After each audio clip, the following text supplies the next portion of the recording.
Hello बच्चों। आज हम शुरू करने वाले हैं क्लास 9th का सेकेंड चैप्टर कंपाउंड इंटरेस्ट। ठीक है, और ये हम एम एल अग्रवाल की बुक से आपको समझाएंगे। ठीक है, और ये आईसीएससी बोर्ड का है। तो देखिए, इंट्रोडक्शन सबसे पहले हम लोग समझेंगे यहाँ पर कंपाउंड इंटरेस्ट के बारे में। ठीक है, यहाँ पर राइट है कि प्रीवियस क्लास में आपने जो है सिंपल इंटरेस्ट के बारे में पढ़ा था। जब आप क्लास 8 में थे तो आपने सिंपल इंटरेस्ट से रिलेटेड बहुत से क्वेश्चंस सॉल्व किए थे और इसको समझा था। ठीक है, हम लोग इस चैप्टर में क्या पढ़ने वाले हैं, कंपाउंड इंटरेस्ट के बारे में, कि कंपाउंड इंटरेस्ट होता क्या है, डिफरेंस बिटवीन सिंपल इंटरेस्ट और कंपाउंड इंटरेस्ट। आप ये डिफरेंस कर पाओगे कि सिंपल इंटरेस्ट और कंपाउंड इंटरेस्ट में डिफरेंस क्या होता है। ठीक है, और कंपाउंड इंटरेस्ट को कंप्यूट यानी कैलकुलेट कैसे करते हैं। ठीक है, with growing principal and also by use of formula. ये विद ग्रोइंग प्रिंसिपल का मतलब है कि हम यहाँ पर फार्मूला का यूज नहीं करेंगे, पहले वन बाय वन करके हम लोग यूज करेंगे। ठीक है, और इसके बाद हम लोग कंपाउंड इंटरेस्ट के फॉर्मूले के द्वारा इन क्वेश्चंस को सॉल्व करेंगे। यानी हम लोग इसमें कंपाउंड इंटरेस्ट को दो तरीके से पढ़ने वाले हैं, सबसे पहले बिना फॉर्मूले के, और दूसरा हम फॉर्मूले का यूज करके। ठीक है, तो हम सबसे पहले शब्द यानी वर्ड एक है इंटरेस्ट, इसको समझेंगे कि इंटरेस्ट होता क्या है। देखो, it is the additional money besides the original money. यहाँ पर ओरिजिनल मनी का मतलब है कि वो पैसा जो आपने किसी से उधार लिया था। ठीक है, सपोज दैट कि आप अपने फ्रेंड से 1000 रुपीज बोरो करते हो। ठीक है, इतना रुपीज 1000, तो ये है ओरिजिनल मनी। इतना पैसा आप जब आपने लिया होगा तो आपके फ्रेंड ने कुछ आपसे कंडीशंस रखी होंगी। ठीक है, तो उस कंडीशंस में कुछ एक्स्ट्रा पैसा आपको अपनी तरफ से अपने फ्रेंड को देना होगा। तो इंटरेस्ट क्या है, इंटरेस्ट एक एडिशनल मनी है। ठीक है, ओरिजिनल मनी के अलावा, जो कि बोरोअर पेड करता है किसको, मनी लेंडर को। बात समझ रहे हो, बोरोअर मतलब कि उधार लेने वाला, मनी लेंडर जो पैसा उधार देता है। ठीक है, यानी कि आपका फ्रेंड भी हो सकता है, यानी वो इंडिविजुअल भी कोई हो सकता है, फाइनेंशियल एजेंसी, बैंक। ठीक है, इनमें से कोई भी हो सकता है, तो वो मनी लेंडर कहलाएगा। और आप उनसे जब पैसा लोगे तो आपको भी पता होना चाहिए कि वो कुछ ना कुछ इंटरेस्ट आपसे यानी कुछ एक्स्ट्रा पैसा आपसे जरूर लेंगे। तो जो वो एक्स्ट्रा पैसा आपसे लेते हैं उसी का नाम हम लोग इंटरेस्ट रखते हैं। ठीक है, money lender in leave of money used by him her. यानी लीव ऑफ मनी का मतलब क्या होता है कि लीव मीन्स होता है उसकी जगह, आपने उसकी जो मनी यूज की है उसके बदले आप कुछ उसे पैसा एक्स्ट्रा दोगे। क्लियर हो गया, तो ये हमारा इंटरेस्ट कहलाता है। यानी इंटरेस्ट एक वो शब्द है, यानी इंटरेस्ट कह सकते हो वो मनी है जो ओरिजिनल मनी के अलावा आप दूसरे को देते हो। ठीक है, हम लोग फिर एक वर्ड प्रिंसिपल को समझेंगे कि यहाँ पर इसका प्रिंसिपल का क्या मीन्स है। तो देखो, money borrowed is called principal. जब आप मनी जो आपने अपने फ्रेंड या किसी बैंक एजेंसी से या किसी फाइनेंशियल एजेंसी से उधार ली, उसे प्रिंसिपल कहते हैं। उसे क्या कहते हैं, प्रिंसिपल कहते हैं। ठीक है, यानी मैंने अगर अपने फ्रेंड से 1000 लिया, या मैंने किसी भी बैंक से 5 लाख रुपए लिया, तो ये हमारा प्रिंसिपल अमाउंट होगा। क्या होगा, प्रिंसिपल अमाउंट। ठीक है, प्रिंसिपल अमाउंट मतलब अमाउंट अलग वर्ड है, पर प्रिंसिपल केवल प्रिंसिपल बोलोगे। और प्रिंसिपल को हिंदी में मूलधन कहते हैं। मूल मीन्स होता है ओरिजिनल, और धन मीन्स मनी, यानी ओरिजिनल मनी। ठीक है, अमाउंट का क्या मीन्स यहाँ पर, अमाउंट वो सम होता है या वो मनी होती है जिसमें प्रिंसिपल यानी आपकी जो प्रिंसिपल वैल्यू जो आपने अपने किसी बैंक या दोस्त से उधार ली थी, साथ ही साथ उसके साथ में इंटरेस्ट भी ऐड रहता है। ठीक है, तो इंटरेस्ट मैंने अभी एक्सप्लेन किया था।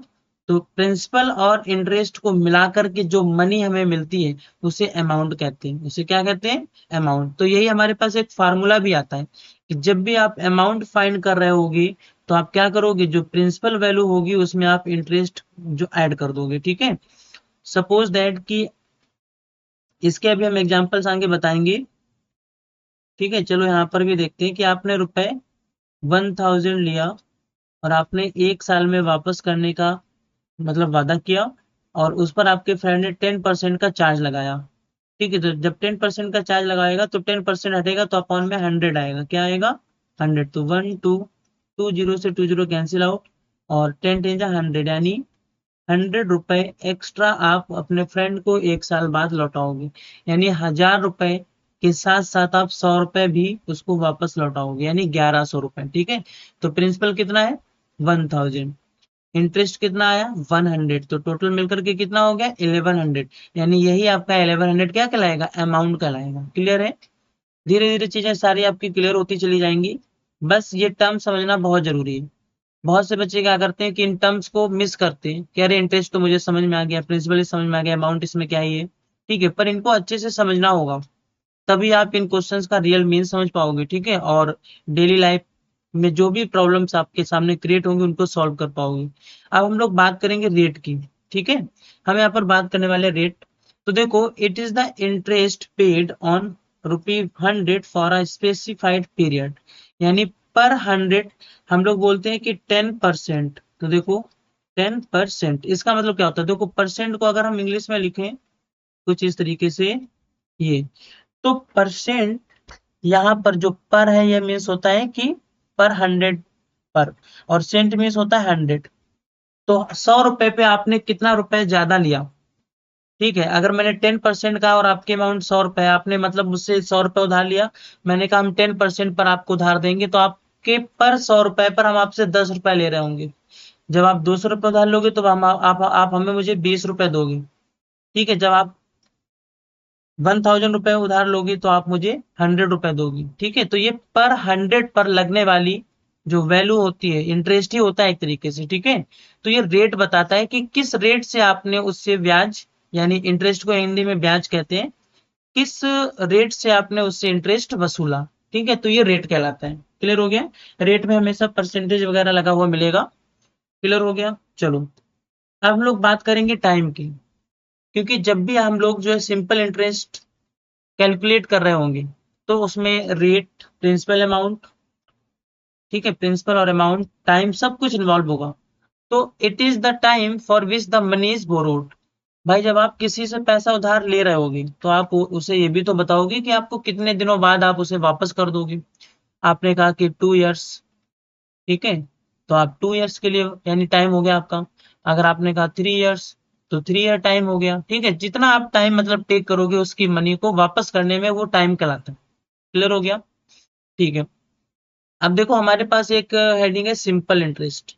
ये हम लोगों ने प्रीवियस क्लास में डिस्कस कर चुके हैं, फिर भी हम थोड़ा बताएंगे यहाँ पर, क्योंकि हमारे यहाँ पर हम लोग इस चैप्टर में कंपाउंड इंटरेस्ट की ही बात करने वाले हैं, लेकिन उसके पहले सिंपल इंटरेस्ट का इसमें पता होना जरूरी है, क्योंकि आप स्टार्टिंग में जो भी आप क्वेश्चन सॉल्व करोगे वो सिंपल इंटरेस्ट के थ्रू ही करोगे। बाद में हम जब अगले टॉपिक पर चलेंगे तो जो कंपाउंड इंटरेस्ट का फॉर्मूला होता है, ठीक है, उसके थ्रू हम क्वेश्चंस करेंगे। तो सिंपल इंटरेस्ट क्या है? It is the interest calculated on the original money. Original money का मतलब यहाँ पर क्या हुआ, principal, for any given time and rate. तो समझो कि सिंपल इंटरेस्ट क्या है कि आपने कोई पैसा उधार लिया तो आपके पास प्रिंसिपल कहलाएगा। फिर जब आप उससे उधार लेते हो, बोरो करते हो, तो आपको एक टाइम दिया जाता है कि आप इतने समय में पैसा वापस करिएगा, और आपको एक रेट पर पैसा मिलता है ताकि जिसने भी पैसा आपको दिया उसे भी कुछ बेनिफिट हो सके। तो जो भी इस तरह से हमें पैसा मिलता है वही सिंपल इंटरेस्ट कहलाता है, जिसको हिंदी में साधारण ब्याज कहते हैं। ठीक है, तो इसका फॉर्मूला देखो लिख रखा है मैंने यहाँ पर कि सिंपल इंटरेस्ट, यानी इसको मैंने इंटरेस्ट लिख रखा है, ठीक है, और ये वर्ड इधर आ गया था थोड़ा सा। चलो, तो यहाँ पर मैंने सिंपल इंटरेस्ट लिख रखा था, तो सिंपल इंटरेस्ट का इक्वल क्या हो जाएगा, principal into rate into time upon 100। Clear हो गया? यानी हम इसको फिर से लिख देते हैं। देखो सिंपल इंटरेस्ट को आप एस आई से शो करोगे, और एस आई इक्वल होता है P for principal, R for rate, T for time. तो पी आर टी, और रेट का जब परसेंटेज हटाओगे तो 100 लग जाएगा, तो पी आर टी अपॉन 100, यानी प्रिंसिपल, रेट और टाइम। क्लियर हो गया? ये हमारा सिंपल इंटरेस्ट का फार्मूला है। ठीक है, अब हम लोग बात करेंगे कि कंपाउंड इंटरेस्ट क्या होता है। देखो सिंपल इंटरेस्ट क्या बताया मैंने कि जो ओरिजिनल मनी थी, ठीक है, आपने कितने समय के लिए लिया और किस रेट पे ली, जो भी पैसा उसमें मिलेगा वही सिंपल इंटरेस्ट होगा। कंपाउंड इंटरेस्ट को समझते हैं। Eight the end of the first year या एनी अदर फिक्स्ड पीरियड, जरूरी नहीं कि, कभी कभी होता है कि हम पैसा 1 साल के लिए उधार लेते हैं, कुछ लोग 1 साल से ज्यादा के लिए ले लेते हैं, तो इसी वजह से मैंने लिख रखा है कि एनी अदर फिक्स्ड पीरियड। हो सकता है कि आप 2 साल के लिए ले रहे हो उधार, 3 साल के लिए, 4 साल के लिए। ठीक है, तो फिर से समझो, at the end of the first year if the interest accrued is not paid to the money lender, मतलब पहले साल में जो इंटरेस्ट हुआ और आप उस मनी लेंडर को पेड नहीं कर पाए, तो मनी लेंडर क्या करेगा, इस पहले साल के इंटरेस्ट को वो नेक्स्ट प्रिंसिपल में ऐड कर देगा। क्या करेगा, आपकी जो प्रिंसिपल अमाउंट थी उसमें ऐड कर देगा। क्लियर हो गया? Then this amount became the principal for the next year, और यही पूरी अमाउंट प्रिंसिपल अमाउंट बन जाएगी नेक्स्ट ईयर के लिए। इसको आप एग्जांपल से समझो। यहां पर सपोज दैट कि हमने 1000 रुपीज बोरो किए, ठीक है, तो ये प्रिंसिपल है। टाइम रेट था 10%, टाइम था हमारे पास 5 इयर्स। कितने इयर्स? 5 इयर्स। तो देखो हम कंपाउंड इंटरेस्ट की बात कर रहे हैं। अगर सिंपल इंटरेस्ट की बात होती तो हम यहाँ पर लिखते SI equals to T into R into T और अपॉन में 100। तो वैल्यू पुट करते 1000 इंटू 10 और इंटू 5 और अपॉन में क्या आ जाता, 100 से 100 कैंसिल आउट, तो यहाँ पर आता 100 यानी 500। 5 साल में हम उसे 1000 रुपये के साथ साथ 500 रुपये एक्स्ट्रा देते, तो ये आपका क्या बन जाता, SI बन जाता। ये क्लियर हो गया? ठीक है, तो ये SI तो इस तरह एक साथ में निकल के आ जाती है। ठीक है, अब हम लोग बात करने वाले कंपाउंड इंटरेस्ट की, तो समझो इसको क्या कि अब यहाँ पर हम लोग क्या करते हैं कि एक एक साल पे हमने वापस पैसा लौटाने की बात की थी, लेकिन जो हो नहीं पाया। ठीक है, तो इसको हम यहाँ पर क्या करेंगे, हटा देंगे। अब समझो, तो हमने क्या किया कि पहले फर्स्ट ईयर के लिए हमने यहाँ पर क्या कहा था, फर्स्ट ईयर के लिए, तो आप यहाँ पर फर्स्ट ईयर का SI फाइंड करोगे, तो वही 1000 रुपये का 10% 1 ईयर के लिए फाइंड करोगे, 10% 1 ईयर के लिए फाइंड करोगे, तो आपके पास 100 रुपीज आएगा। ठीक है, यानी फर्स्ट ईयर में आपको जो इंटरेस्ट था वो 100 रुपए देना था, पर आपने कहा कि मेरे पास ये 100 रुपया भी नहीं हो पाया है, तो जो भी मनी लेंडर था वो क्या करेगा कि आपकी 1000 जो प्रिंसिपल थी ना ये, इसमें वो 100 रुपए ऐड कर देगा, तो कितना बन जाएगा, 1100। बात समझ गए? तो यह क्या लिखा था कि at the end of the first year if the interest accrued is not paid to the money lender, 100 रुपए हुआ, आपने मनी लेंडर को वापस नहीं किया, तो क्या करेगा कि वो उस प्रिंसिपल अमाउंट में ऐड कर देगा इस सिंपल इंटरेस्ट को, तो 1100 बन जाएगा। यही नेक्स्ट ईयर के लिए यानी सेकेंड ईयर के लिए, ये वाला सेकेंड ईयर के लिए क्या बन जाएगा, प्रिंसिपल बन जाएगा। क्या बन जाएगा, ये पैसा आपका प्रिंसिपल बन जाएगा। ठीक है, अब नेक्स्ट ईयर जब वो money lender simple interest calculate करेगा, मतलब यार ये कह लो कि इंटरेस्ट कैलकुलेट करेगा, तो क्या होगा कि P तो आपके पास 1100 है, तो आप वहां लिख रहे होगे 1100, रेट अभी भी 10 है। ठीक है, टाइम 1 साल के लिए, 5 साल है ना, आपने कहा था कि हम हर साल आपका ब्याज वापस करते रहेंगे। ठीक है, या ब्याज के साथ कुछ अमाउंट, लेकिन अमाउंट हम लोग अभी नहीं वापस कर रहे हैं, तो जीरो से जीरो कैंसिल आउट, तो कितना आ जाएगा, 110 रुपीज। अब सेकेंड ईयर में आपको सिंपल इंटरेस्ट कितना पे करना होगा, 110 रुपीज। कितना पे करना होगा, 110।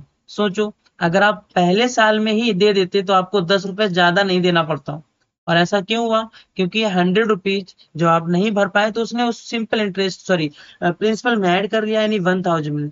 तो अब आपकी न्यू प्रिंसिपल 1100 हो जाती है। कितनी हो जाती है, 1100। तो जब 1100 का 10% फाइन करोगे तो 110 रुपए आएगा। अब ये 110 रुपए एक्स्ट्रा आ गए सेकेंड ईयर के। आपने कहा कि इस साल भी मेरे पास पैसा नहीं है, क्लियर हो गया, इस साल भी ये पैसा मेरे पास नहीं है, तो फिर से वही क्या करेगा, मनी लेंडर इस 1100 में 110 को ऐड कर देगा, 0121, तो 1210 रुपए हो गया। ये थर्ड ईयर के लिए, किसके लिए, थर्ड ईयर के लिए आपका प्रिंसिपल बन जाएगा। अब तीसरे साल का जब वो ब्याज क्या यानी इंटरेस्ट कैलकुलेट करेगा, तो यहाँ पर क्या लिख रहा होगा, 1210 मल्टीप्लाई बाई 10 और टाइम 1 वही, और यहाँ पर जीरो से 2 जीरो कैंसिल आउट, तो कितना आ जाएगा, 121 रुपए। तीसरे साल कितना हो गया, 121 रुपीज। अब समझो, अगर आप टाइम टू टाइम देते रहते, पर ईयर का 100 रुपीज बन रहा था, तो आप इतना ब्याज दे देते, तो वही 1000 का अगले साल के लिए फिर से ब्याज 100 ही बनता। तो ये कंडीशन कहलाती है सिंपल इंटरेस्ट। लेकिन यहाँ क्या हो रहा है कि जब आपने इंटरेस्ट पे नहीं किया, वापस नहीं किया उसको, तो जो मनी लेंडर है बार बार उस पैसे को यानी सिंपल इंटरेस्ट को किस पे ऐड कर रहा है, प्रिंसिपल पर, और वो प्रिंसिपल बढ़ता चला जा रहा है। और जब ये प्रिंसिपल बढ़ता चला जाता है तो इसका मतलब क्या हुआ कि यहाँ पर जो ब्याज था, ठीक है, वो भी आपके प्रिंसिपल में ऐड कर दिया गया, यानी इंटरेस्ट था वो भी प्रिंसिपल पे ऐड कर दिया गया। और अब उसी प्रिंसिपल पर नेक्स्ट ईयर का आप फाइंड कर रहे हो, तो इसे ब्याज पे ब्याज कहते हैं, कि ब्याज पे ब्याज यानी इंटरेस्ट पर इंटरेस्ट लगना। और जब इंटरेस्ट पर इंटरेस्ट लगने लगता है तो हम उसे कंपाउंड इंटरेस्ट कहते हैं। यहाँ पर क्या लिखा हुआ है कि and this amount became the principal for the next year, वही प्रिंसिपल नेक्स्ट ईयर के लिए बन जाती है।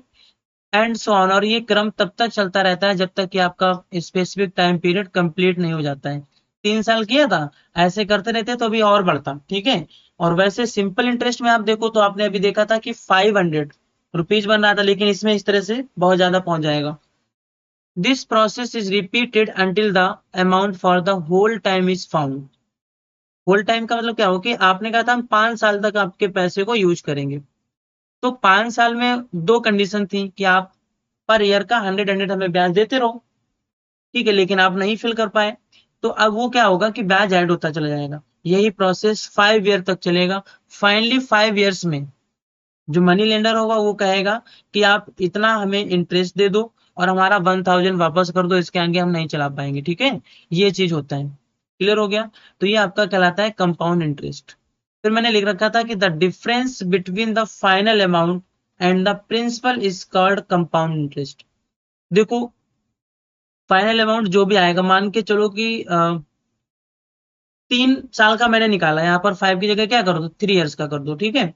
तो अब ये 121 अभी भी आप किस में ऐड करोगे, 1210 में 1 to 1 ऐड कर दोगे तो कितना आ जाएगा, आएगा कितना 1331, यानी 1331 रुपए आएगा। तो आपने 1000 रुपीज लिया था और आपने 1331 रुपए वापस कर रहे हो, इसका मतलब क्या हुआ कि ये फाइनल अमाउंट आई है आपकी और ये प्रिंसिपल अमाउंट थी। तो फाइनल अमाउंट से जब आप प्रिंसिपल को माइनस कर दोगे तो जो डिफरेंस निकलता है वही हमारा कंपाउंड इंटरेस्ट कहलाता है। क्लियर हो गया है। यही चीज हम आपको आगे और डिस्कस करेंगे, डिटेल में बताएंगे, हालांकि अभी भी मैंने डिटेल में ही समझाने की कोशिश की है, ठीक है। तो जब आप जो है पैसा टाइम टू टाइम नहीं पे करोगे तो मनी लेंडर क्या होता है, उसी में ऐड करता चला जाता है। और ब्याज को ही यानी इंटरेस्ट को ही तो ऐड कर रहा है, फिर अगले साल का इंटरेस्ट फिर से ऐड कर दिया, तो इससे इंटरेस्ट पे इंटरेस्ट हो रहा है। तो डिफाइन लास्ट वाले याद रखना है कि जो फाइनल अमाउंट और प्रिंसिपल का जो डिफरेंस होता है उसी को कंपाउंड इंटरेस्ट कहते हैं। क्लियर हो गया, ठीक है। अब हम लोग कुछ रिमार्क्स समझेंगे। यहाँ पर रिमार्क्स हमारे पास क्या है कि in the case of simple interest, जब आप सिंपल इंटरेस्ट फाइंड करते हो, principal remains same for the whole time.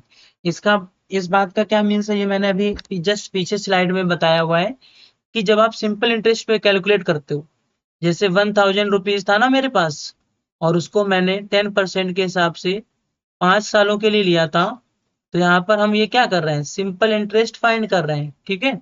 तो सिंपल इंटरेस्ट मैंने यहाँ पर आप देखोगे प्रिंसिपल को 5 ईयर्स के लिए 1000 ही रखा है, और जिसकी वजह से हमारे पास केवल और केवल 500 रुपीज आ रहा है, ठीक है।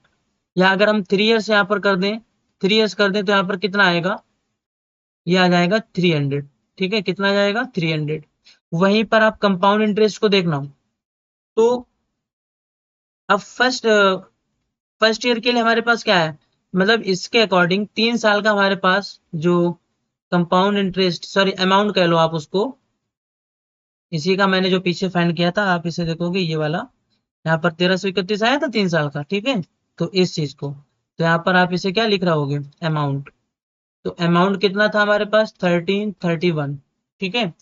अब सिंपल इंटरेस्ट पर 300 लगा, लेकिन यहाँ पर CI यानी कंपाउंड इंटरेस्ट कितना हो जाएगा, 1331 माइनस कर दोगे 1000, तो 331। सोचो 3 साल में सिंपल इंटरेस्ट पर 300 वापस करना पड़ता, लेकिन वही कंपाउंड इंटरेस्ट पर आप 331 रुपए वापस करोगे, जो 31 रुपीज एक्स्ट्रा है। ये तो छोटी अमाउंट है ना, अगर ये यही अमाउंट बिगर होती 1 लाख 10 लाख होती तो ये आपको पता चलता कि कितना अमाउंट बनता जा करके, समझ गए। तो हमने क्या बताया कि सिंपल इंटरेस्ट में पूरे होल टाइम के लिए हमारी जो प्रिंसिपल वैल्यू रहती है वो सेम रहती है, देखो यहाँ पर सेम रही।